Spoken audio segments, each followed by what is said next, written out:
So today, we'll be talking about Signs, directed by the one and only M. Night Shyamalan, starring Mel Gibson, Joaquin Phoenix, and amongst other people. It's the story of a former priest, or reverend, who's living in Bucks County, Pennsylvania, and is struggling with a crisis of faith, and he has to find his way back to that faith-like mindset as he discovers crop circles in his cornfield with an alien invasion settling across the earth. As of this recording, I recently watched the film a few days ago. I had seen it once or twice before, but I didn't really remember everything that took place up until now. And I have to say that even though, of all the ones that I've seen anyway, my favorite M. Night Shyamalan film is still Sixth Sense. But this one I would say is pretty solid. To say that Shyamalan's career has been very up and down is an understatement. His reputation has been discussed multiple times, that me talking about it is not really going to add much to it, and I still have yet to see all of his movies. The Village, The Lady in the Water, After Earth, Last Airbender, and all that stuff. Part of me wants to, just so I could see what all the fuss is about, but from the clips I saw,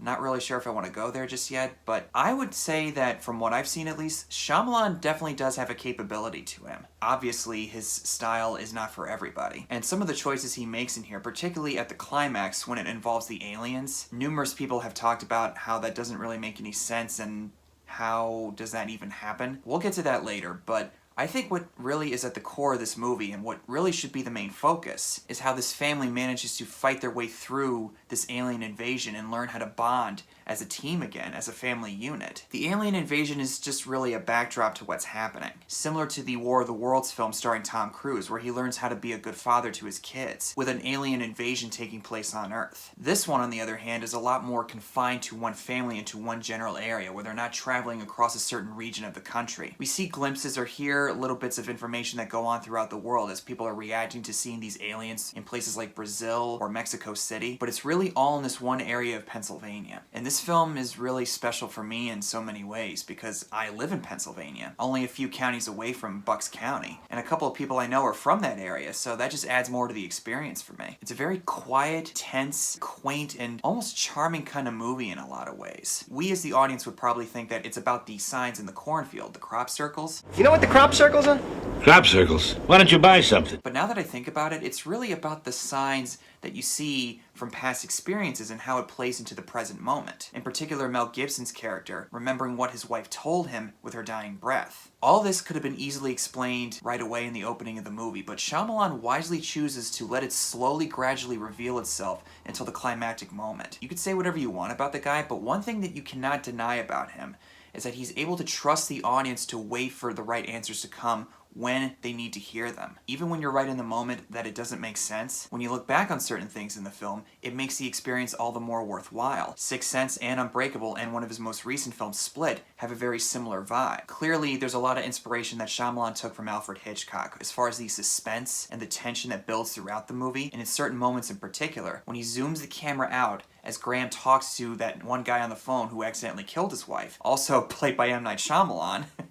He just had to throw himself in there, didn't he? For some people, that might take him right out of the movie, and it did the same thing for me for just about a few seconds until I realized what was actually happening. And I love how his daughter, played by Abigail Breslin, doesn't recognize him, but everyone else does. Little things like the daughter leaving out all these glasses of drinking water throughout the house initially come off as an annoyance to Graham, but they all manage to play a part when the right moment happens with the alien breaking into the house. It's able to explain certain things to the audience without necessarily people vocalizing it, something that Shyamalan is able to do superbly in this one. And wisely, he does not show what the aliens look like until the final climactic moment. We see maybe a foot sticking out of the corn, or a silhouette of them on the rooftop outside a window, or maybe just a blurry image from a found footage camera on a TV news report, along with James Newton Howard's score, elevating into an even tenser level. And sometimes no score at all in any of these scenes makes it just as terrifying. You got a really solid cast here with Mel Gibson, Joaquin Phoenix, Rory Culkin, and Abigail Breslin, and a special appearance by Cherry Jones. Considering that this is the story of a former Catholic priest, or I guess a reverend,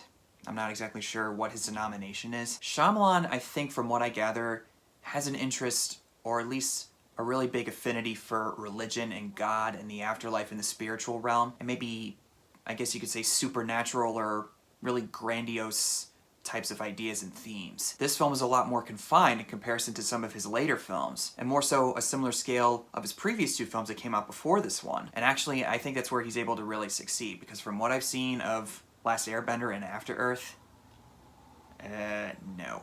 And Mel Gibson is known for playing people who are very, very devout believers in God or Christian. And I just realized I never really talked too much about Mel Gibson on this channel. I might have talked about him once when I discussed Hacksaw Ridge some years ago. A lot has been said about Mel Gibson and the controversy that's been surrounding him for so long. Do I condone any of the stuff that he said? The racial slurs? No, absolutely not. And to say that he's an odd person is putting it lightly. If you watch him in any interviews, he doesn't really seem like the easiest to talk to. I don't know him personally, never met him. I can't say for sure. But one thing I can say, he, I think, is a really exceptional actor. He gives it his all every time. And there's actually a couple scenes in here where I almost started to shed a tear for the guy. Same can be said with his performance in Lethal Weapon, the first one at least. There's a whole world of pain, regret, and uncertainty that's brewing in Father Graham Hess's eyes. Doesn't vocalize it too much, but you could tell that all this stuff is welling up inside of him, and Gibson manages to convey it so beautifully here that I don't think any other actor would be able to do it just as good as he does. In certain scenes, like he's able to tell his children what he remembers of the day that they were born, while they're trying to fend off all the aliens trying to come into the house. It's a proper way to tell a story in a situation or an event that's keeping you interested or captivated. Gibson's delivery of all these lines, and particularly his son, played by Corey Culkin, feels so genuine on my end that I almost broke out in tears, because father-son relationships, especially in entertainment, mean the world to me. If you've seen my previous videos talking about my own experiences, like with Star Wars The Rise of Skywalker, you guys could probably guess what I'm talking about. And his son Morgan is actually a really useful source of information, since he reads all these conspiracy theory books by these scientists who believe in extraterrestrial life, but it turns out to be exactly what they need. It's one of those things where you say, it's just like in the movies, that wouldn't happen. But when you see stuff like that happen, at least in this situation, it makes you go, oh my god. This is actually really necessary. The fact that Graham almost loses his son to 2 asthma attacks, one when they're hiding in the basement, and the second when the alien tries to poison him, this all plays a part in him regaining his faith and realizing what his wife was trying to tell him, and he sees it as a sign from God to say to his brother to go all out or batter up or whatever she said exactly, I can't remember. And by the way, Joaquin Phoenix, another oddball individual, even so, he is just as good in this one. He plays the brother, Merrill, who's living with Graham to help him raise his kids. And he just seems like that really good type of uncle that you'd want to hang out with. And someone who would kind of spoil his brother's kids or his sister's kids, whatever. That's the kind of uncle that I'd like to have. And it may seem like he's just a side character, but when we learn some things about him at the midway point of the movie, he was a minor league baseball player who had a really bad habit for striking out, but he's able to use all those skills against the alien when he comes in and takes Morgan hostage. All necessary chess pieces on the board that are being used at the exact right moment. Once again, Shyamalan showcasing what he really does best. In both instances where Morgan almost dies from his asthma, Gibson's performance in those scenes are so heartbreaking, and you could tell, at least for myself, I think that he's really throwing it out there, and I wonder if Mel Gibson actually had some kind of trouble in his life. You could say that about every single actor or actress that's out there in Hollywood. But with Gibson in particular, considering his Christian faith and how he has to work in an industry that's not exactly kind towards that, I wonder if there's a lot of anxiety and fear or some kind of negative feelings that he's able to let out in every single movie that he does, especially in this one. Maybe it's caused him to question certain things over the years, especially when he was blacklisted in Hollywood that time ago.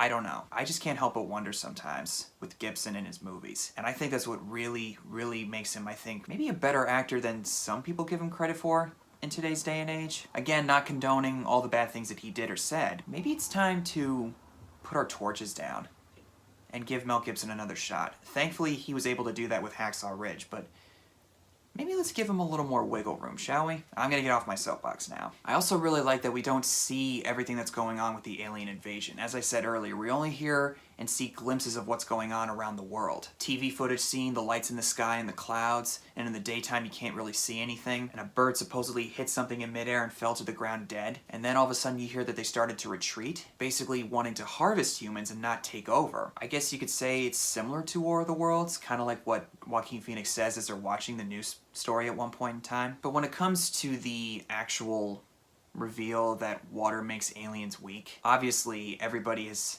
had to share their 2 cents on how they feel about it, how it doesn't make sense to them. How does water do this to them when they came into the Earth's atmosphere where most of it has water in the air in some degree? Is it odd? Is it strange? Yeah. I honestly, in this case, don't think it matters that much, because That's not the focus of the story. The focus is Graham Hess and his family trying to survive this crazy scenario that's going on. When you really start to think about it, the water affecting the aliens, weakening them, probably wouldn't make a whole lot of sense, but then again, this is a different type of alien race that we don't usually see in other movies like this. We don't know how this all works with them. We don't know what their biology is like. We don't know how their chemistry or whatever is affected by other planets. Maybe if we were to go to another Earth-like planet, us the human race, we would probably experience something similar.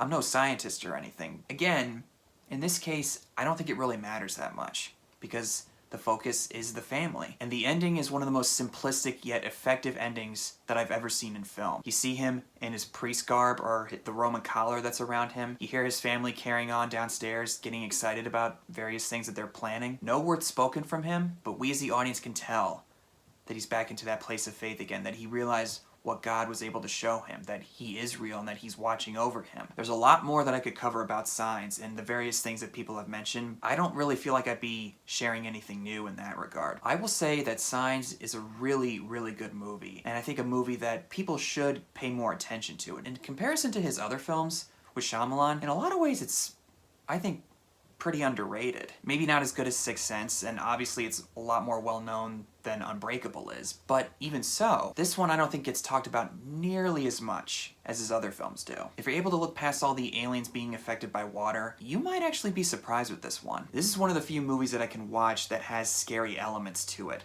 besides Sixth Sense, or Psycho, or Great Pumpkin Charlie Brown, because I am not into horror stuff. You're not going to see me talk about Jason or Halloween or Freddy Krueger. I don't do that stuff. That's just not me. But I will talk about some scenes or some movies going forward that might have scary elements in them. Ones that I'm able to stomach, at least. So, those are my thoughts on Signs. What are your guys' thoughts on the movie if you've seen it? Comment below and tell me what they are, and I'll see you in the next one.